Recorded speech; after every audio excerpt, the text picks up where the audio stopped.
प्राचार्य महोदय हमारे बीच आ चुके हैं। तो अब कार्यक्रम की विधिवत शुरुआत करते हैं और अपनी मुख्य अतिथि को भी मंच पर आमंत्रित करना चाहूंगा कि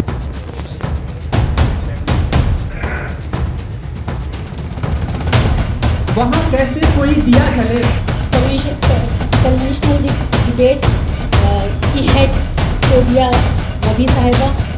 मैं कॉम्पिटिशन में जाता हूँ।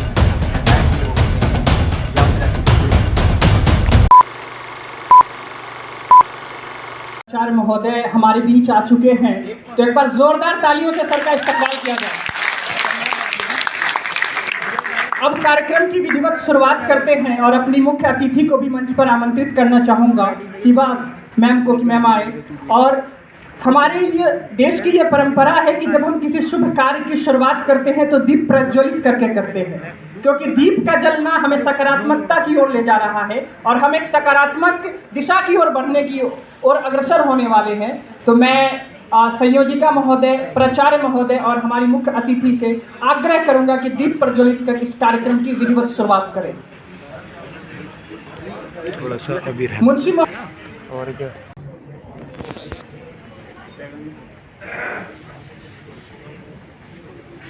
वहाँ कैसे कोई दिया जले,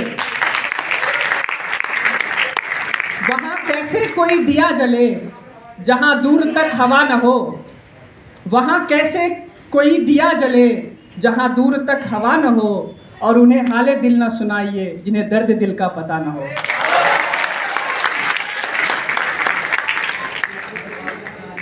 बहुत शुक्रिया सर, बहुत आभार। सराहनीय है कि विवाद नहीं होना चाहिए, कहीं वाद तो होना चाहिए, संवाद होना चाहिए। कोरोना काल से बाहर निकले हैं सभी लोग, जो हैं सभी साथ में एक बहुत बड़ी त्रासदी थी।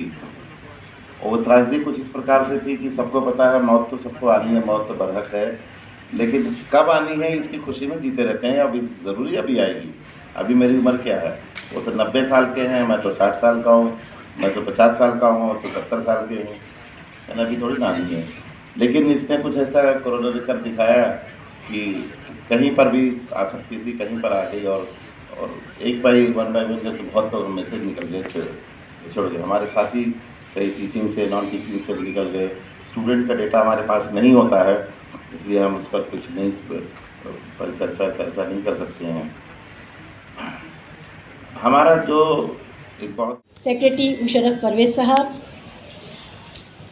कन्वेंशनल डिबेट्स की हेड सोबिया नबी साहिबा, और उतने ही अहम लोग जिन्होंने इस पूरे मामले को, इस इतने बड़े आयोजन को करने में अपना भरपूर योगदान दिया है, जो उस तरफ बैठे हुए हैं, उन सबको बहुत बहुत मुबारकबाद। आप सब लोगों ने आज एक बहुत शानदार तकरीब का इंतखाब किया है, और इस जब हम कोरोना से वापस नॉर्मल की तरफ जा रहे हैं, उस वक्त आपने ये तय किया, ये इंतखाब किया कि आप इस तरह की डिबेट से शुरुआत करेंगे। आप सब लोगों की जो संजीदगी है स्कॉलरशिप के प्रति। मैं कॉम्पिटिशन में जाता हूँ, कभी निर्णायक के रूप में या फिर अतिथि के रूप में, तो मुझे अक्सर वो शेर याद आता है कि नए दीवानों को देखें तो खुशी होती है। हम भी ऐसे ही थे जब आए थे वीराने। पूरे कॉलेज लाइफ का जो फर्स्ट ईयर और सेकेंड ईयर, थर्ड ईयर है, वो याद आने लगता है कि किस तरीके से कितनी उत्सुकता होती थी विषय को लेकर, कितनी उत्सुकता होती थी यह सोचकर कि जो निर्णायक हैं वो पता नहीं कैसे समझेंगे बात को, किस तरीके से लेंगे, किस तरीके से नहीं लेंगे। फिर बाद में समझ में आया, और इस अनुभव को मैं सबके साथ साझा करता हूँ, हमेशा करता हूँ, कि जब भी आप मंच पे खड़े होकर बोल रहे होते तो पुरस्कार का मिलना नहीं मिलना निर्णायक पर निर्भर करता है। आप उस वक्त, उस क्षण में अपने कार्य को लेकर कितने सजगता के साथ प्रयास कर रहे होते हो, उस पर निर्भर करता है। लेकिन वो जो अनुभव होता है मंच पर खड़े होकर लोगों से मुखातिब होने का, मंच पर खड़े होकर स्वयं को अभिव्यक्त करने का, वो अनुभव आपको समृद्ध बनाता है, वो अनुभव आपको सशक्त बनाता है, वो अनुभव आपकी अभिव्यक्ति की क्षमता को निरंतर बाँझता है।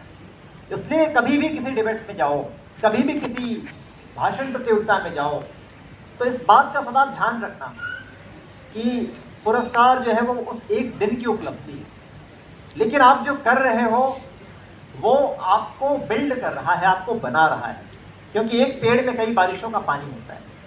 ऐसा बिल्कुल संभव नहीं है कि आप पहले दिन मंच पर आएँ और आप धारा प्रवाह बोलने लगें। आप पहले दिन आएँ और आप अपने वाक् कौशल से सबको सम्मोहित कर लें, क्योंकि यह रहीम निज संगलय जनमत जगत न कोई, वैर प्रीत अभ्यास यश होत होत ही। इसमें समय लगता है और वो समय आप लोग दे रहे हैं, आप सब लोग, इसलिए आप सब लोग बधाई के पात्र हैं। अक्सर वाद विवाद प्रतियोगिताओं में मैं देखता हूँ, मैं आपको एक छोटा सा किस्सा सुनाता हूँ। किस्सा यूँ है कि महाभारत का युद्ध चल रहा था और कर्ण और अर्जुन दोनों एक दूसरे से जूझ रहे थे। चल रहा महाभारत का रण जल रहा धरित्री का सुहाग, फट कुरुक्षेत्र में खेल रही नर के भीतर की कुटिल आग। और ऐसे में अचानक कर्ण ने जब अपने तरकश को देखा, तूणीर को देखा बाण निकालने के लिए, इतने में दिनकर जी लिखते हैं कि इतने में शर के लिए कर्ण ने जो देखा अपना निशंक, तरकश में से फुंकार उठा कोई प्रचंड विषधर भुजंग। और उस सांप ने कहा कि कर्ण, तुम्हारा और मेरा जो शत्रु है वो कॉमन है, क्योंकि जब अर्जुन ने खांडव वन जलाया था तो उस वक्त मेरी गर्भवती माता को उसने उठाकर अहंकार में फेंक दिया था आग में, और उसी क्षण मेरा प्रसव हो गया था, अब मैं पैदा हो गया था और मेरी माँ आग में जलकर मर गई। तो उस दिन से मैं प्रतिशोध पाल रहा हूँ, तुम मुझे अवसर दो, मैं कर्ण तुम्हारे माध्यम से अर्जुन को अभी तुरंत इसी क्षण काट कर अपना पूरा विष देकर और समाप्त कर दूंगा, मार दूंगा, तुम्हारे लिए विजय का रास्ता आसान हो जाएगा। तो उस वक्त कर्ण ने एक बात कही थी, राधे जरा हंसकर बोला, रे कुटिल बात क्या कहता है, जय का समस्त साधन नर की अपनी बाहों में रहता है। उसने कहा कि तेरी सहायता से तो जय मैं अनायास पा जाऊंगा, पर आने वाली मानवता को मैं क्या मुख दिखलाऊंगा। तो जीवन में जब भी आप कभी किसी प्रतिस्पर्धा में हो, जीवन में आप जब भी कभी किसी ऐसे स्थान पर खड़े हो जहां हार की दुश्वारी और जीत का जश्न दोनों ही आपके लिए अनिश्चित हो, और समय आपको इस बात के लिए आश्वस्त करें कि आप जीत का जश्न मनाएंगे या हार के अनुभव से सीखेंगे, तो उस क्षण ये सदा याद रखना कि ये अंतिम नहीं, न वो जीत अंतिम है, न वो हार अंतिम है। आज इस मंच से जो मुकाबला होने जा रहा है उसमें कोई एक दल जीतेगा, कोई एक दल हारेगा। दोनों ही दलों को मेरी शुभकामनाएं हैं एक बड़े भाई के नाते।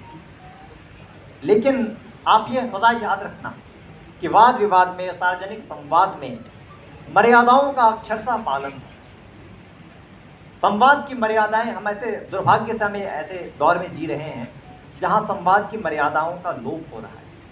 भारतीय संसद में, चुनावी रैलियों में, हर जगह मर्यादाएं स्खलित हो रही हैं। और मुझे पता है कि मैं जिन लोगों से संवाद कर रहा हूं, आने वाले सालों में दुनिया उन्हें चलानी है।